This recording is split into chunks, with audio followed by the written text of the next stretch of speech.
Move abroad Jaipur के नाम से।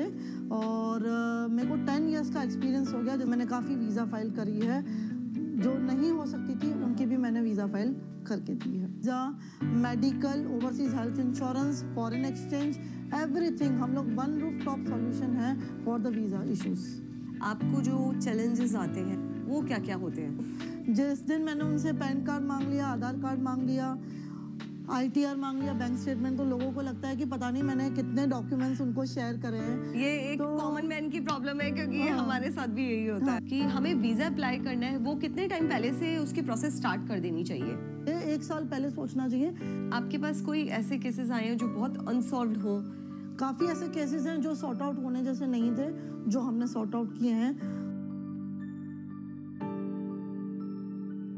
नमस्ते, मैं हूँ डॉक्टर स्मिता भगेरिया और मेरी आज की पॉडकास्ट सीरीज ब्यूटीफुल विंस में स्वागत करती हूँ हमारी खास मेहमान मयूरी साता जी का, जो एक वीज़ा कंसल्टेंट है।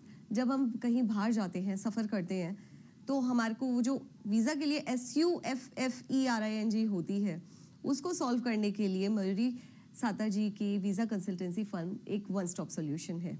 तो वेलकम करते हैं हमारी आज की खास मेहमान मयूरी साता जी का। Thank you so much for coming to my podcast Mayuri ji. Thank you.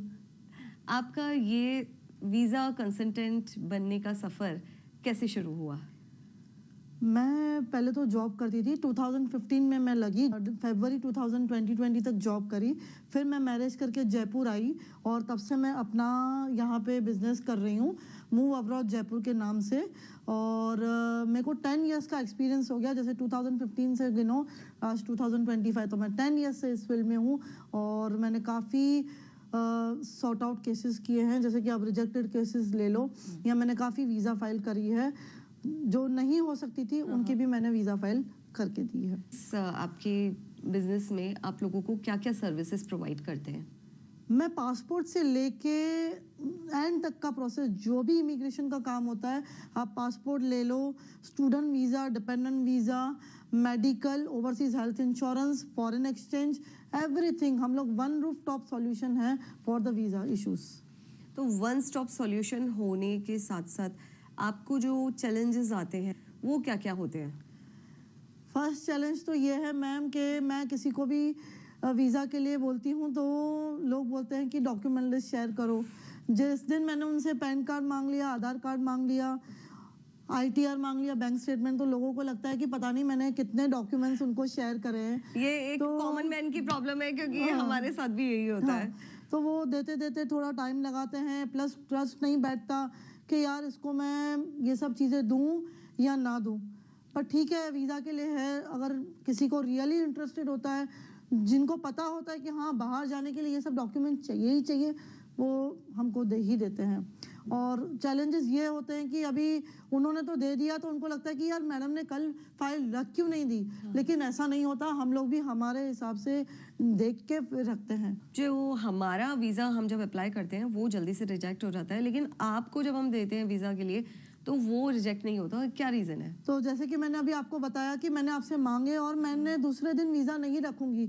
आपने मुझे ITR दिया तो मैं देखूंगी कि हाँ यार आपके बैंक स्टेटमेंट के हिसाब से या आपके इनकम के हिसाब से वो ITR सॉर्ट आउट हो रही है कि नहीं।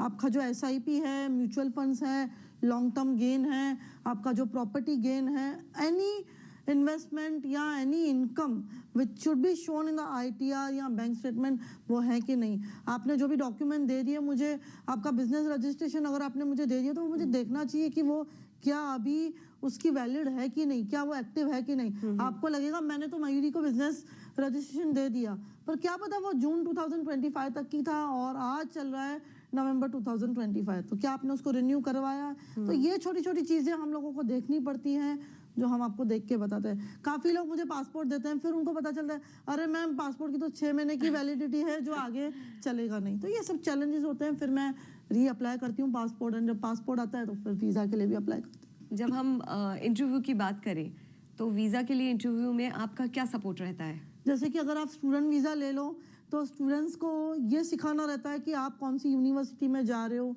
आप ये कोर्स पढ़ रहे हो, आप मास्टर ऑफ इंजीनियरिंग पढ़ रहे हो, आप मास्टर ऑफ डेटा साइंस पढ़ रहे हो, डेटा एनालिस्ट, फॉरेंसिक साइंस, उसके क्या कोर्स कंटेन है, आपको पढ़ के क्या आपका कैरियर आउटकम रहेगा, आप यहाँ पे इंडिया आके जॉब करोगे, कौन सी मल्टीनेशनल कंपनीज है जो आपको लेना पसंद करेगी after completion of this course, आपके स्पॉन्सर्स कौन है, मदर फादर, क्या उनकी इनकम क्या है, उनके बैंक अकाउंट्स में क्या अमाउंट है, आपने अगर लोन ली हुई है, एजुकेशन लोन ली है तो आपने कितने अमाउंट की लोन ली है, ये सब हम आपको स्टूडेंट वीज़ा में सिखाते जाते हैं। अगर आप विजिटर वीज़ा दे दो तो विजिटर वीज़ा भी 2 टाइप की होती है कि आपके कोई है नोन वहाँ पे, वो आपको बुला रहे हैं। जैसे कि मैं आपको एक एग्जांपल दे दूँ, आपका बच्चा है ऑस्ट्रेलिया में, वो आपको बुला रहा है, तो हम उनके डॉक्यूमेंट लगाएंगे।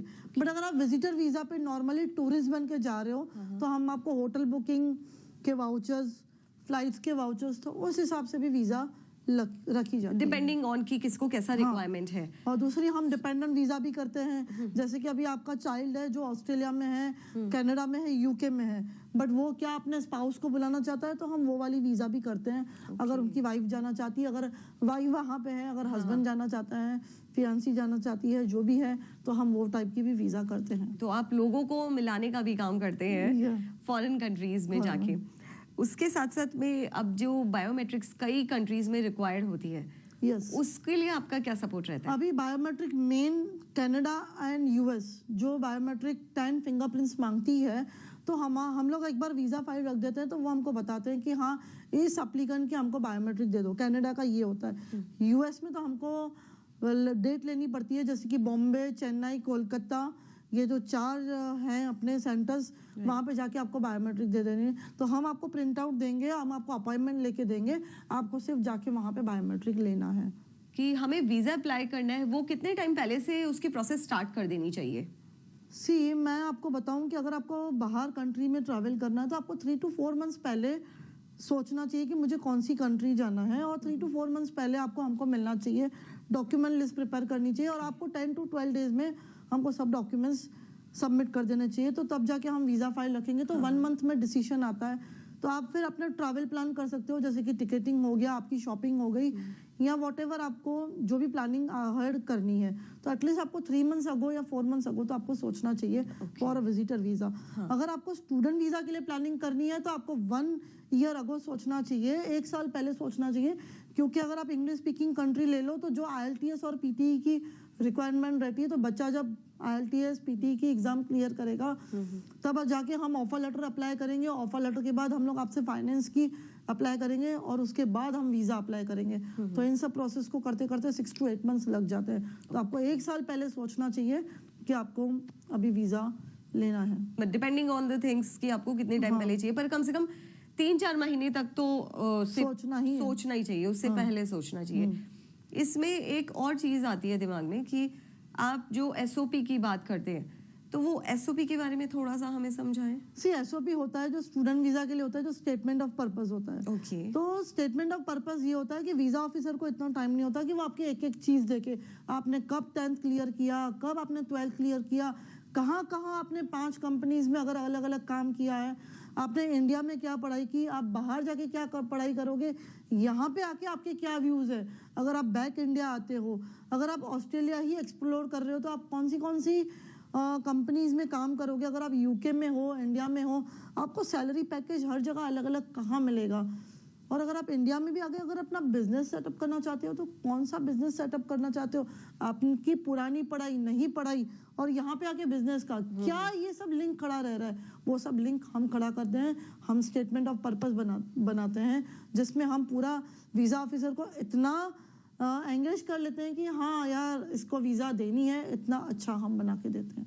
तो हमारा सारा जो भी मेहनत है वो सब आप कर लेते हैं, और हमें वीज़ा मिल जाता है, घूम के भी हम जाते हैं और जाके भी हम आते हैं। Thank you. आपके पास कोई ऐसे केसेस आए हैं जो बहुत अनसॉल्व्ड हों, जिसमें लोग बिल्कुल थक गए हों कि अब हमसे नहीं हो सकता, अब आप ही उसको सॉल्व करो? हाँ, जब से मैं जॉब पे लगी थी, चाहे मैं यहाँ पे हूँ, काफ़ी ऐसे केसेस हैं जो सॉर्ट आउट होने जैसे नहीं थे, जो हमने सॉर्ट आउट किए हैं। और रिसेंटली अगर आप देखो तो मैंने एक जो स्टूडेंट वीज़ा था, ऑस्ट्रेलिया से रिजेक्टेड था, उसको मेरा रेफरेंस मिला कहीं से, उसने मुझे कॉल किया कि मैम अब मैं क्या करूं। मैंने आज उसको न्यूजीलैंड भेजा है। तो उसको ऐसा था कि मैं जा ही नहीं सकता, लेकिन उसको बहुत डेस्परेट था, बहुत ईगरली वेटिंग कर रहा था कि मुझे पढ़ाई तो करनी है फॉरेन में ही। लेकिन उसकी एक बार वीज़ा रिजेक्ट हो गई बाहर से कहीं से, फिर उसको मैंने न्यूजीलैंड, और वो बहुत ही हैप्पी है मेरे से। और काफ़ी ऐसे मैंने केसेस सॉर्ट आउट किए हैं जो रिजेक्टेड थे, जिनको ऐसा था कि वो सॉर्ट आउट ही नहीं हो सकते, लेकिन आज वो बाहर बैठे हैं और बहुत ही हैप्पी बैठे हैं। और मेरे आज तक जो 10 ईयर्स से क्लाइंट मुझे ढूंढ ढूंढ के फ़ोन करता है कि मैडम वीज़ा तो आपसे ही करानी है, तो जो एक बार सर्विस लेता है वो आते ही हैं। तो सबको ट्रस्ट हो गया है हाँ। आपकी वीज़ा करवाने की प्रोसेस से। आप जो नेक्स्ट 5 इयर्स में अपने आप को कहाँ देखना चाहते हैं? मैं नेक्स्ट 5 ईयर्स से ये देखना चाहती हूँ कि हर कोई मुझे जाने की, यार ये जो वीज़ा कंसल्टेंट है वो बहुत ट्रांसपेरेंट है, जो एक ही बार बताती है, वो डॉक्यूमेंटेशन में हो, चाहे मेरी कंसल्टेंसी में हो, चाहे मेरा वीज़ा प्रोसेस में हो, वही रहता है।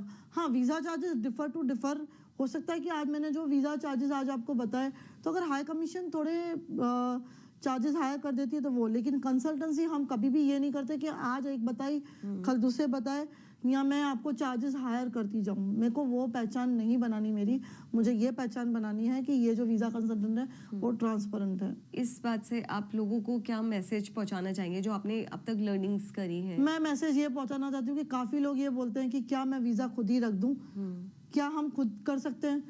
तो डियर, जो जिस बात में जो माहिर होता है, जो जिस बात में एक्सपीरियंस होता है, उसको वो काम करने दीजिए। जो डॉक्टर्स होते हैं, जो मेडिसिन प्रिस्क्राइब करते हैं, आज एक सर्दी खांसी हो जाती है, हम सोचते हैं मेडिकल से ले आए, लेकिन वो जब 10-15 डेज में बढ़ जाती है तो बेटर है। जिसका वीज़ा कंसल्टेंट का जो काम है, उसका काम है वीज़ा रखना, आप उसको ही केस दीजिए, क्योंकि आज आपको लगेगा, लेकिन आपका जो रॉन्ग इंफॉर्मेशन हाई कमीशन के पास चले जाना, और ये सब डेटा शेयरिंग कंट्री है, तो आपको लगेगा कि मैंने एक बार रॉन्ग दे दिया तो क्या हो गया। आज अगर आपने पासपोर्ट का फॉर्म भरा, उसमें अगर एक रॉन्ग टिक मार्क आ गया तो आपको हमेशा वो चलाना पड़ता है। तो एक अगर एक्सपीरियंस इंसान को आप काम दोगे, एक अगर फील्ड नॉलेज को काम दोगे, तो आपके लिए भी अच्छा रहेगा, हमारे लिए भी आगे अच्छा रहेगा। क्योंकि आपका ये फील्ड है, आपका इसमें एक्सपर्टीज है, तो आप इसको ज़्यादा अच्छे से परफॉर्म कर पाएंगे। हाँ। एक क्विक क्वेश्चनिंग कर लेते हैं आपसे। आपका फेवरेट डेस्टिनेशन क्या है? ऑस्ट्रेलिया। एंड हॉलीवुड मूवीज पसंद करते हैं या Bollywood movies? Bollywood. That's great. आप लोगों को बाहर भेजते हैं लेकिन स्टिल इंडियन। इंडियन कुजीन और चाइनीज कुजीन?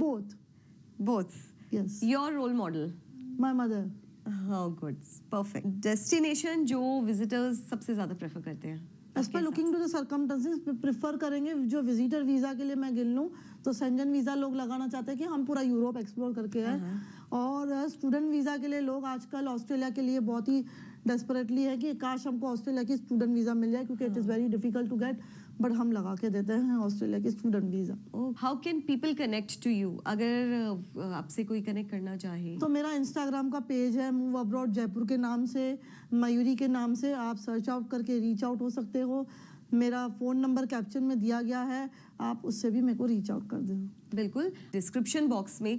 तो आपको कभी भी अपना वीज़ा बनवाना है या उसमें कोई भी प्रॉब्लम आ रही है तो ज़रूर आप मयूरी साता जी को कांटेक्ट करें। मयूरी जी को यहाँ पे इस शो पे बुला के, क्योंकि जितनी इंसाइट्स थी, इतनी इन्फॉर्मेशंस आज हमें आपसे मिली, आपने इतना डिटेलिंग करी कि क्या क्या कॉम्प्लिकेशंस हो सकते हैं और इस चीज़ को आप कैसे सॉल्व करती है और इजी प्रोसेस कैसे हो जाता है ये। ऐसे ही और एपिसोड्स देखने के लिए do like, share and subscribe my channel beautiful विंस। Thank you.